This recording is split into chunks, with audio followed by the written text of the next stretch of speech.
Thank you. So we're talking about screening of aneuploidy. We all know that the screening of aneuploidy boosts its efficiency when it was brought into the first semester around the year 2000. So with very high detection rates, above 85%, or even over 95% in case several ultrasound markers are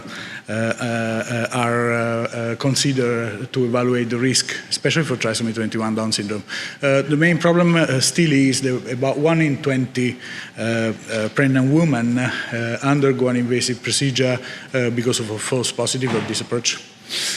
Things improved even further, quite a lot, over the last years, and this is based on the discovery in 1997 of the presence of DNA of fetal origin in the blood of all the pregnant women. What we know nowadays is actually this DNA is not truly fetal. It comes from the placenta and even more from the cytotrophoblast, which has some implication for aneuploidy screening, as you will see in a moment. Can be detected very early for a PCR-based test, even from earlier than 7 weeks of gestation. It's cleared by the kidney. It used to be a small percentage of the total of the DNA which we found in plasma, so a mean of 10% at 10 weeks of gestational age. What we also know, and is very important, is now that the size, the difference, there is a size difference between the DNA that comes from the fetus and from the mother, being the fetal DNA shorter. And also there are some specific sequences at the tip of this DNA which are very useful for new development in these fields. So detecting fetal trisomy has been made possible by the advent of NGS. This is because we can actually sequence lots and lots of fragments that we extract from plasma to discriminate a small increase of sequences, let's say from chromosome 21, in case there is a fetal trisomy. And the more we sequence, the more this difference can be statistically significant. So the test, in the theory of the test, is relatively simple, despite using a high complex technology. We sequence random whatever we extract from an aliquot of plasma, and then these random seq fragments are aligned against the reference sequence to be assigned to every single chromosomal location, and these allow then actually a digital counting, so counting this molecule one by one to evaluate the difference, small increases in the number of sequences on the chromosome that we are interested in. Of course, the more is the DNA in the sample, the more this difference is going to be statistically significant and higher.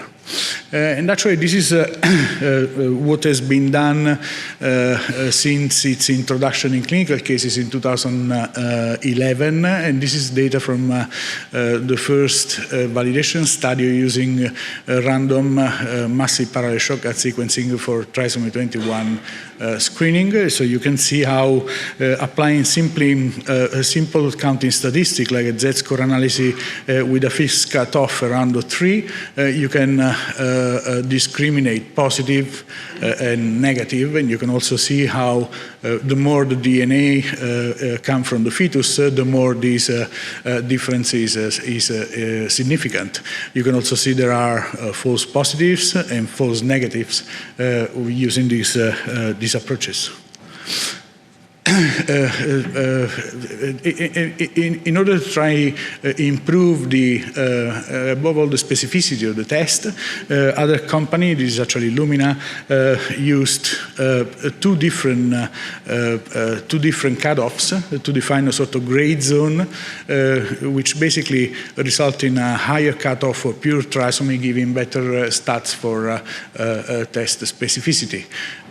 but from a clinical point of view, a result into this gray zone, which is a suspected trisomy, will deserve an amnia for confirmation anyway. So it's always going to be like a false positive.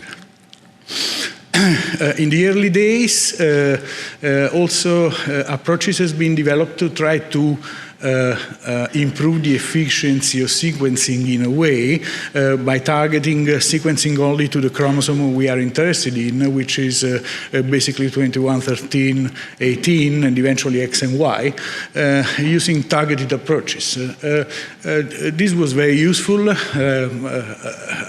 until the cost of sequencing dropped even further. So the advantage of using this approach nowadays is not as relevant as it was before. So this is a plot of the Z-score value plotted against the fetal fraction. This is actually a statistical modeling done by the group of Nicolaides. Just to show you how positives, of course, the more the fetal fraction, the better is the separation between the positive and negatives. The problem arises here, a lower fetal fraction. We know that the sensitivity, so the ability to detect extra chromosome-specific sequences is only driven by the depth of sequencing that we use. So in theory, if you have less fetal DNA, you can use much more depth of sequencing to generate an amount of sequencing data which is still statistically significant. But if you want to go lower in reporting sample for trisomy with low fetal fraction, well, you still have accept that this sample here or this sample here, for instance, are going to be false positives. And this is because independently from the fetal fraction, you can still have some variability in sequencing if you only apply these basic counting statistics. So basically, nowadays the majority of laboratories are still using a fixed cutoff, a sort of arbitrary cutoff at around 4%, below which an APT results is reported as a test failure. Independently from the technology used, this is the last update of the meta-analysis from the Nicolaides group. We know now very well the test is highly efficient, has very, very low, reduced the false positive rate down to 4 in 10,000 for trisomy 21, for instance, and with a little slight inferior performance for trisomy 18, for instance. So this means that, of course, the genotype that we can extrapolate from the plasma not always is the same as the genotype of the fetus. And this goes back to what I was telling you before, that the origin of this DNA is actually not truly fetal, is from the cytotrophoblast. Cytotrophoblast is the population of cells that we always use in prenatal diagnosis laboratory for the direct prep, the short-term culture. So we know very well that this can generate trisomies, post-zygotic mitotic event, which are only confined to this cell population, which can give rise to false positives, also all the way around the rescue of trisomic fetuses, generating a normal euploid cell line, which can give rise to false negative results. And actually in the literature now, we also have several reports, there's only one listed here, of positive plasma results for trisomy 13, mosaic CVS results, then amnionormal with normal fetuses, and then confirmation at delivery with different PCRs on different bits of the placenta to confirm that actually there were regions of the placenta with trisomy 13. This also has implication for clinical because is worth to always worth to take this into account at the time of confirm positive results, like in this case of a trisomy 13 with a normal ultrasound, for instance, the definitive diagnosis should be better done directly on amniotic fluid to avoid this kind of problem or discrepancies. So despite all this and despite the technical improvement, one I'm going to show you now, while it's evident that we are talking about screening tests, and the better the technology, the more we can improve the test, then of course nothing we can do against the biology, which is the most important limiting factor in this kind of analysis due to the origin of the DNA template that we are dealing with. So the main advantage is, of course, apart from further up increase in the detection rate, is a huge reduction in the false positive rate. Nowadays, as I showed you before, we can expect a cumulative false positive rate for the 3 trisomies of around only 1 in 1,000 instead of 1 in 20. This, of course, only if we screen for common trisomies without including other additional chromosomes, which Tony is going to deal with in the next talk. Despite of this, well, in diagnostic laboratory, we already saw a big reduction in the number of the invasive procedure. These are data from a single collaborating hospital with us in Madrid.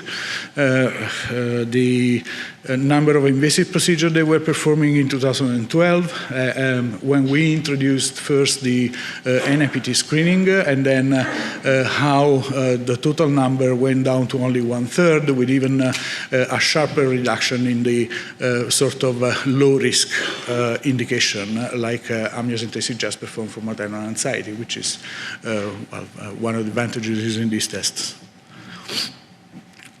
So we now can also sequence all the DNA fragments at both ends using what is called parent sequencing. This means that on an Illumina sequencer, we first sequence 36 base pairs on one tip of the DNA. Then we also sequence another 36 base pair at the other tip of the DNA. This has two main advantages regarding NIPT analysis. The first one is, what is common in all this approach of parent sequencing, is that actually you have an improved efficiency in aligning your sequencing results, sequencing data to the human reference genome to determine where this sequence actually comes from.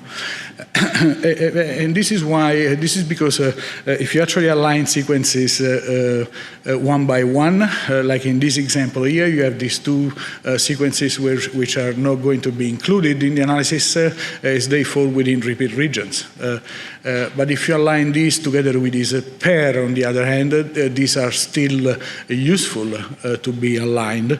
So in this simple example here, you have, for instance, for this particular loci, twice the amount of useful counts compared with the massive parallel sequencing. So for NIPT application, this is the first advantage we have for this is because of this high alignment, high efficiency, we can reduce the total number of sequence data, still having the same depth of conventional MPSS, so more multiplex of samples and further reducing cost. But also, and this is the main advantage, is we now know that the DNA from the fetus is shorter than the DNA from the mother.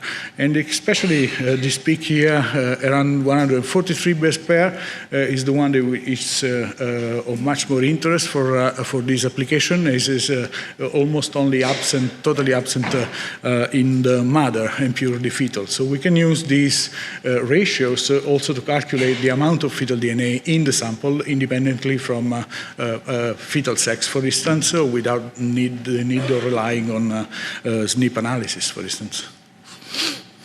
We also know that actually this profile of size distribution is very stable. These are very preliminary data that we ran some years ago with Illumina on about 200 consecutive clinical samples, plasma samples.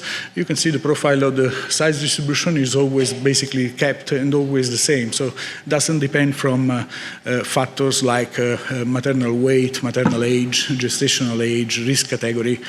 So can be used routinely on all the samples. And actually this here is the fetal peak that we are most interested in.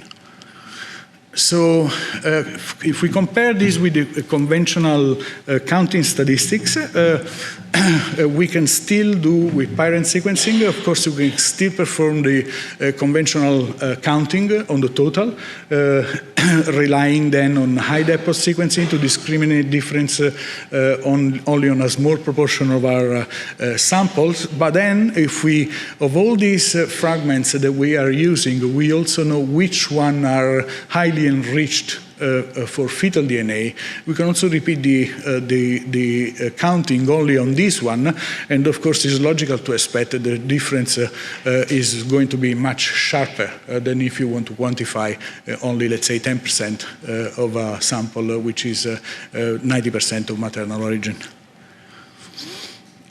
So this is the basis of a test. Who of you were in the workshop earlier from Illumina is now commercialized as a very second IPT. The main difference is that this double check is performed into a new bioinformatic pipeline, which also considers the amount of fetal DNA, the total depth of sequencing, these fragments are the statistic, to generate a new value where actually the cutoff is applied to discriminate positive and negative sample. It is called T-score, trisomy score, which is a trisomy likelihood ratio. So we first performed an initial evaluation on 1,000 samples that we tested blind provided by Professor Nicolaides at the FMF. These are the results. We only missed one chromosome 18 here, some case which unfortunately was not available for other aliquots for further retesting to avoid any mishandling, and also didn't have any confirmation other than a long-term CVS culture, so we couldn't rule out any possible presence of mosaicism. These were complemented also with another 730 samples that we had stored while we were tested with another cell-free DNA screening test, and these also included some sex chromosome aneuploidies, which were also all scored correctly. So this is a plot similar to is the same plot that you saw that I showed you earlier, but this is real data actually obtained from the first 1,000 sample from the FMF. This is the conventional sort of counting statistic data plotted again the fetal fraction, which clearly show the limitation of this approach, as this sample here, a low fetal fraction, is the exact same volume as this sample here with a much higher fetal fraction. So if you want to report a low fetal fraction in this case, you have to accept this and this other sample here as a false positive. But the exact same samples, if we plot the multifactorial score where we actually set the cutoff on now, these are the exact same samples. You can see there is a complete separation. This is actually a sample with a higher fetal fraction that was plotted earlier with a very negative sort of T-score. And you can also see how this sample here, for instance, which is even less than 1% fetal fraction, is clearly distinguishable from all the other low-risk samples. This plot also clearly shows that there's no more these linear relationships between the fetal fraction. Look, this sample here is 4% fetal fraction. It's a trisomy score, which is much higher than this one here with a 9% fetal fraction. Or this sample here with a 7% is much higher than this one here with around 12-13% fetal fraction. So this means that these samples here, for instance, had a much higher depth of sequencing with a much higher number of short fragments which generate this difference here. So with this plot, it's quite evident that a cutoff, as long as you have enough depth of sequencing, a cutoff of 4% with this approach is no longer needed.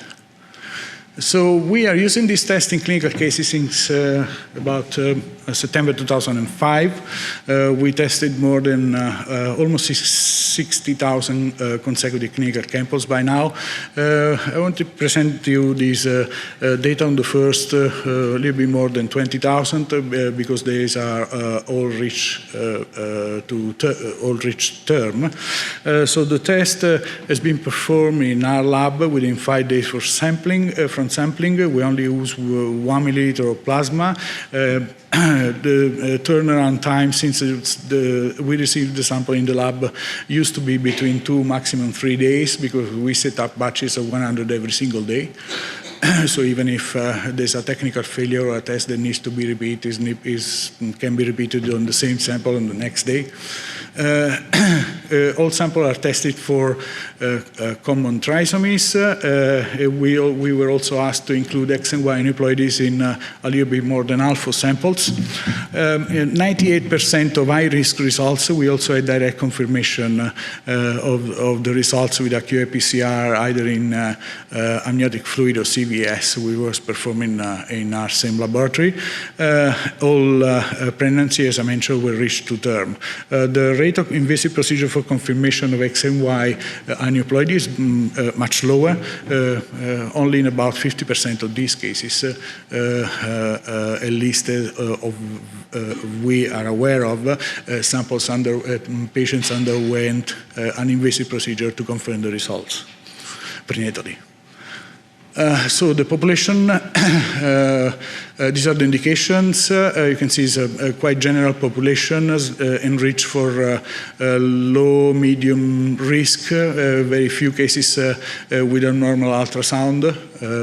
We have these almost exclusively from some genetic centers and clinic in Latin America, for instance.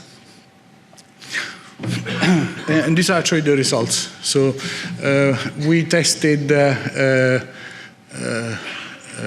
23,000 plus sample with 730 twins. There were a few samples that were not suitable for analysis. These are basically samples that either reached the lab too late. We have a stability of 6 days since blood draw to the sample processes in the laboratory, or sampled in multiple pregnancy with more than 2 fetuses, or even too early, earlier than the 10 weeks that we still suggest the best time to start considering this sort of tests. Anyway, in 98.3% of cases, we got a result. Which was normal in 98%, and then with 471 trisomies. In 3 cases were double trisomies with a Klinefelter and a trisomy 18 or trisomy 21. In the percentage of samples with sex chromosome abnormality, we have 36 in total. No results. These are draw cases that need a redraw for test failures for a variety of reasons. We're just a little bit less than 2% in our experience, but surprisingly, 93% of cases that get a second sample then get the results in the great majority of cases. So we have basically a very low failure rate of only 0.2% after the second draw, if required. And these are the results, which is we have only 1 false negative, trisomy 21, 5 false positive, with a false positive rate of 0.02%. And these are the data for trisomy 18 and 13. In a few instances, we had some early miscarriages before we actually could have the access to the invasive sample for test confirmation. And these are the results for the X and Y aneuploidies. Numbers and figures, of course, are too small to draw any reliable conclusion, but there's quite low false positive rate for X monosomy, which is what was actually much worrying for us.